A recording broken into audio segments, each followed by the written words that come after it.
அனைவருக்கும் பள்ளிப்பாளையம் தனக்கோடியின் வணக்கம். ஜோதிடம் பார்க்க என்னை அழைக்கலாம். ஒரு ஜாதகருக்கு காதல் அமைய வேண்டுமா? உங்கள் ஜாதகத்தில் இந்த கிரகச் சேர்க்கை இருக்கிறதா என்று பாருங்கள். இந்த கிரகச் சேர்க்கை இருந்தால் கண்டிப்பாக நீங்கள் காதல் திருமணம் செய்து கொள்வீர்கள். ஒரு ஜாதகத்தில் 2 அல்லது 7ஆம் பாகவத்துடன் பாகவாதிபதி, அதாவது பாதகாதிபதி தொடர்பு கொண்டிருந்தால் அவர்கள் வேற்று ஜாதியில் உள்ள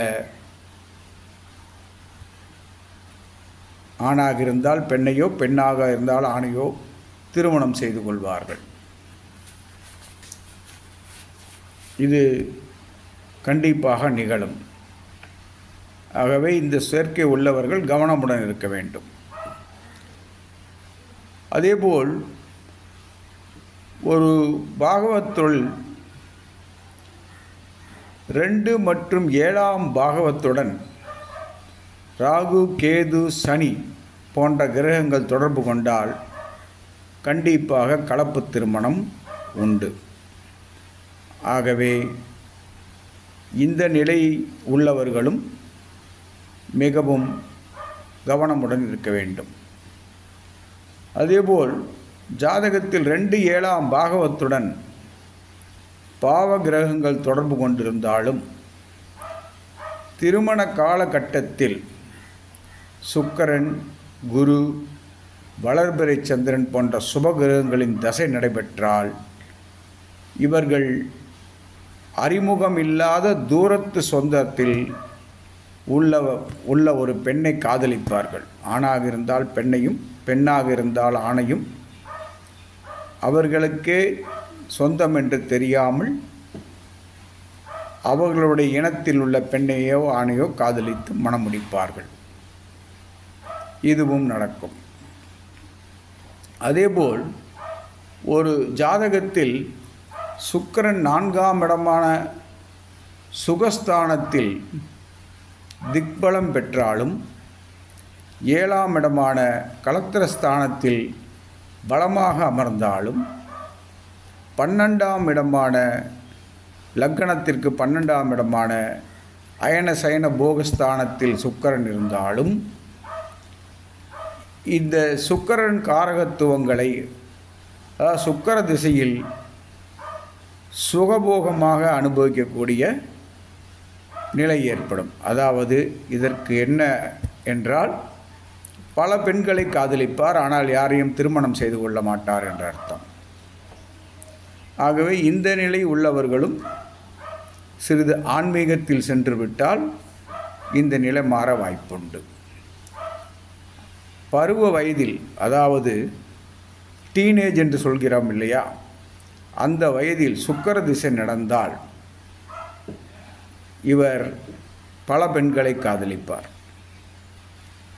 ஆனால் யாரையும் திருமணம் செய்து கொள்ள மாட்டார், ஊர் சுற்றுவார் அந்த பெண்களுடன். ஆகவே இந்த அமைப்பு உள்ளவர்களும் சிறிது ஆன்மீகத்திற்கு வந்துவிட்டால் இவர்களே கட்டுப்படுத்தி கொள்ளலாம். அதேபோல் 7ஆம் இடமான கலத்திரஸ்தானத்தில் சுக்கிரன் ராகு நெருங்கி, அதாவது ராகுவில் சுக்கிரகன் கிரகண தோஷம் அடைந்து விட்டால் இந்த சுக்கிர திசை பருவ காலகட்டங்களில் இவர் காம கொடூரனாய் நடந்து கொள்வார். பல பெண்களிடம் தவறாக நடந்து கொள்வார். ஆகவே இந்த திசா புத்திகள் வரும்போதும் கவனமுடன் இருக்க வேண்டும். அதையும் கவனித்துக் கொள்ளுங்கள். இதே அமைப்பில் 7ஆம் இடத்தில் ராகு சுக்கிரனை கிரகணம் செய்திருந்தால் ராகு திசை சுக்கிர புத்தியிலும் இதுபோல எண்ணங்கள் வரும்.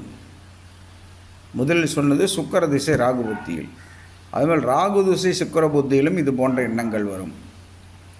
ஆகவே இந்த அமைப்புள்ள ஜாதகர்கள் மிகவும் கவனத்துடன் நடந்து கொள்ள வேண்டும். அதுக்கப்புறம் பார்த்தோன்னா சுக்கிரனுக்கு 3ஆம் இடமும் 8ஆம் இடமும் மறைவு ஸ்தானம். இந்த 3ஆம் 8ஆம் இடத்தில் சுக்கிரன் மறைந்து நீசம் பெற்றால் திருமண வாழ்க்கை மற்றும் காதல் வாழ்க்கை இரண்டுமே சரிவர அமையாது. ஆகவே சுக்கிரன் லக்னத்திற்கு 3ஆம் இடத்தில் இருப்பவர்களும் 8ஆம் இடத்தில் இருப்பவர்களும் திருமணம் செய்து கொள்ளும்போது மிக கவனமாக பொருத்தம் பார்க்க வேண்டும். ஏனென்றால் இல்லை என்றால் பிரிவினை வந்துவிடும். காதல் காமம் போன்ற அமைப்பில் சுக்கிரன் பலகீனமானவர்கள் ரதி மன்மதனை தொடர்ந்து வழிபட்டு வர வேண்டும். நல்ல மாற்றம் உண்டாகும். காதலுக்கான கிரகம்,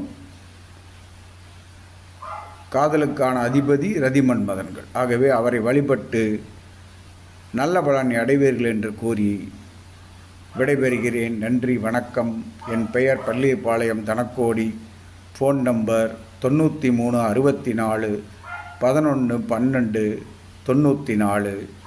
தங்களின் ஜாதகம் பார்க்க என்னை அழைக்கவும். வணக்கம். வாழ்க வளமுடன்.